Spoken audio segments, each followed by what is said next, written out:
Hey guys, welcome back to the JPM Performance channel. It is once again time for a shop tour. We are right on June 1st. Hard to believe it is June already.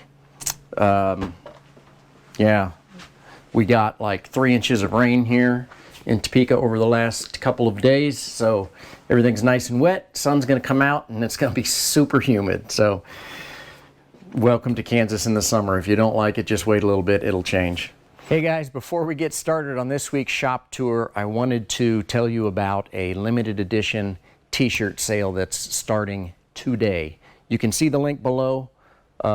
These are brand new t-shirts, brand new JPM t-shirts for the summer. Check it out and get yours. There's gonna be a 2-week sale and then delivery will be before July 4th. So don't delay. Click on the button below. Okay, let's get right into the shop tour. So, as you can see here, I've got a bit of a differential spread out going on because I have 2 NC diffs going on right now. Both with, as you can see, OS Geiken limited slips. One with a 512 ring and pinion, and one with a 486. So just as we were getting ready to start the shop tour, I got my the first ring gear cooking here. This thing has really worked out well, but it is super hot. So got that turned down a little bit so she can just sit there and marinate while we do the shop tour. But they slide right onto the limited slips really easy if you do it this way. I know we talked about the hot plate in the past. It really is an upgrade from the heat gun that I used to use. So 2 really nice high-end NC differentials for a customer that's going to be putting them in his STL MX-5. So that's kind of what's going on here. You can see I've got everything cleaned, painted, restored. All the cases are all clean and restored, glass beaded, looking good. So it is assembly time right after this. So speaking of NCs, I know we had talked about some of the motors that I was working on. So the 3 NC cylinder heads are sitting here, all cleaned, ready to go, get milled, and get some of the other machine operations that are going to happen to make these into STL cylinder heads. We'll just kind of roll around the shop here. We're actually doing an electric water pump for one of these, and so I was able to source these. If you know anything about NCMX5s, these thermostat housings stock are plastic. And so I'm going to weld these -20 weld-on bungs onto here, and this will be very easy to hook up to our electric water pump. So we've got our front one, we've got our back one. This is a stock housing. It actually fits just perfect. So that fits on the back of the motor, this fits on the front, so that's going to work out really good. So all these little details that it takes to, make one of these things work. So rolling this way. Once again, I have Bob Shader's car back in the shop. Now, I was not anticipating seeing this car here. However, this leads me directly into my tip of the day for today. Bob's actually from Colorado, but this car has never raced in Colorado. So for any of you that are thinking about going from 1,000 feet or less, wherever it is you live, most of us live under 1,000 feet in the United States. If you feel like you want to go racing in Colorado, that's all great, and I suggest you do it. They actually have awesome racetracks out there. However, when you go up to 5,000 feet, there is no air. So I've been out racing in Colorado many times over the years, and my car always runs hotter than it does down here in Kansas. It can be 110 degrees in Kansas, and my car will run 190 degrees. It can be 80 degrees in Colorado, and it'll run 210. There's just no air up there. So if you're going to take a car to Colorado that's never been to Colorado, you need to be very diligent about watching your temperatures your first time out on track. Unfortunately, Bob missed it, and so we've got ourselves a bit of a project on our hands because the motor got overheated badly and is now low on compression, and so we're going to be yanking it out over the next month and putting a new one in. So, tip of the day. Go to Colorado, but watch your gauges very closely. So, okay, I'm rolling around here. I do have, I mean, Mike Sturm's car was here last week. I have it up on the lift. Haven't gotten a chance to touch it yet because I've been working on the differentials and the NC motors. But very soon I'll be working on getting this engine out. We talked about how it needs an oil pump and all of that last week. I'll be working on that. So in the meantime, I did get the new hub for the GT1 car in. This kind of gives you a better picture of what these are supposed to look like. You can see this stub is just welded to this upright. So this stub here is what broke off on the last one.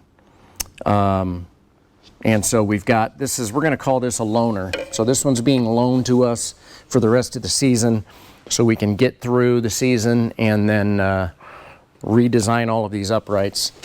I did get all of my AN bolts in for all of the suspension. So we've got lots of piles of bolts here to replace. I just need to get the hub pressed in and start putting this thing back together. We've got a little time because this car's not going anywhere until the sprints, but I want to try and get it together because I'm going to need some more room because, as you guys have seen in the past, this car takes up a lot of room. So that's about it on the GT1 car. Like I said, I've been very busy working on the motors for the NC projects. And of course, in the meantime, the BMW sits and waits until we have a little bit of time. So I'm anticipating really getting into the prep on the car in this month, but it's probably not going to happen in the next week or so. So I do have my piece of cardboard ready. Always good when you get a pallet of tires in. They like to ship them on this cardboard. I like to, after the car's jacked up, it gives you something kind of to lay on and can catch drips if you have anything like that. So kind of a double use purpose cardboard. I try and use everything that I can. Did get an interesting project in that I've actually completed over the last week.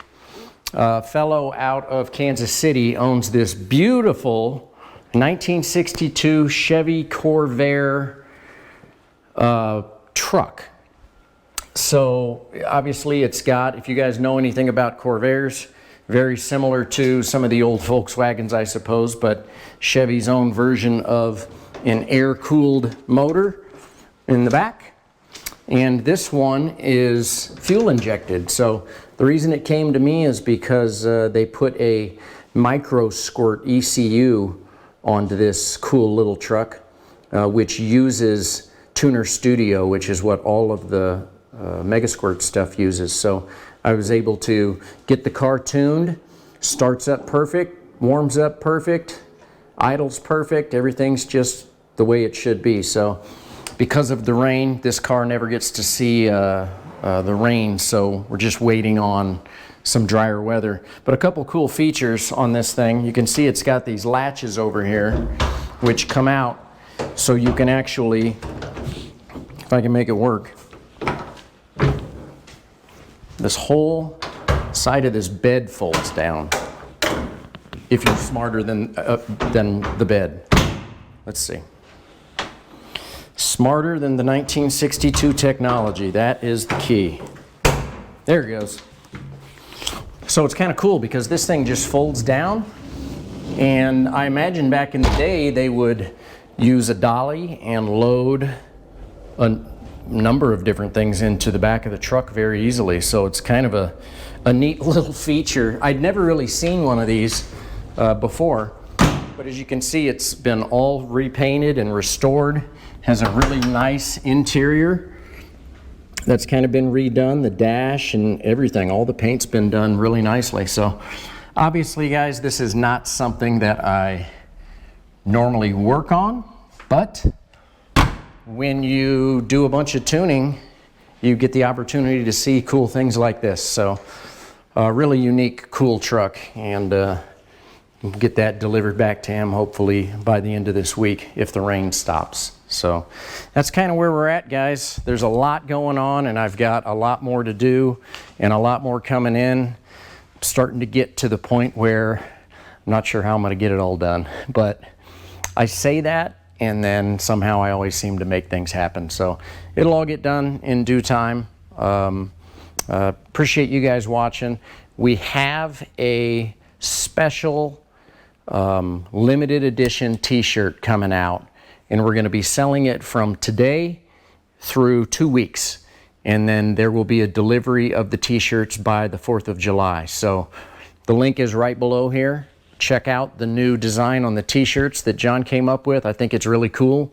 2-week limited edition. There's going to be t-shirts and tank tops and hoodies, whatever you guys want. Obviously it's summertime, so most of you probably want to buy t-shirts, but whatever floats your boat. I appreciate you supporting the channel, and get your limited edition t-shirt. Thanks for watching, guys. Hope you have a great rest of your week and that you had a good Memorial Day weekend. We are now in June, so it is full tilt June sprints prep time. So that's what a lot of this is going on. So obviously you can tell what my June is going to be looking like. So I'll see you guys next week. Thanks for watching. Take care.